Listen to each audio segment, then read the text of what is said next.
বাংলাদেশের শিক্ষিত সমাজের একজন মিডিয়া ব্যক্তিত্ব উপস্থাপক খালিদ হাসান সাহেব উনি কি বলে শুনুন হাসনাত আবদুল্লাহকে।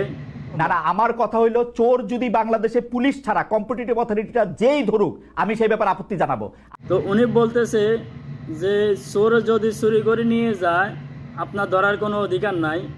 বর্তমানে শিক্ষিত সমাজের এমন অবস্থা হয়ে দাঁড়াইছে যে আপনার ঘরের মালামাল সব চোরে চুরি করে নিয়ে যাবে, আপনি কিছু বলতে পারবেন না। আপনি চোরকে সহযোগিতা করতে হবে। সহযোগিতা কিভাবে করবেন? মনে করেন চোরে আপনার ঘরের সব কিছু চুরি করে নিয়ে যাইতেছে, আপনি বসে বসে দেখতেছেন।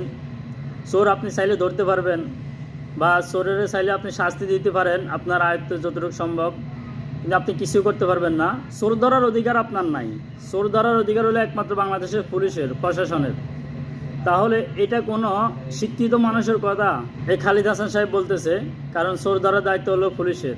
চোর ধরার জন্য আপনি পুলিশকে সহযোগিতা করতে হবে, তাহলে পুলিশে চোর ধরতে পারবে। এছাড়া পুলিশে আপনার ঘরে এসে, আপনার বাড়িতে এসে, আপনার নিজস্ব কোনো কিছু চুরি হয়ে যাইতেছে, পুলিশে এসে ধরবে? কিভাবে ধরবে? কিভাবে সম্ভব? খালিদ হাসান সাহেব কি এটা বোঝে না?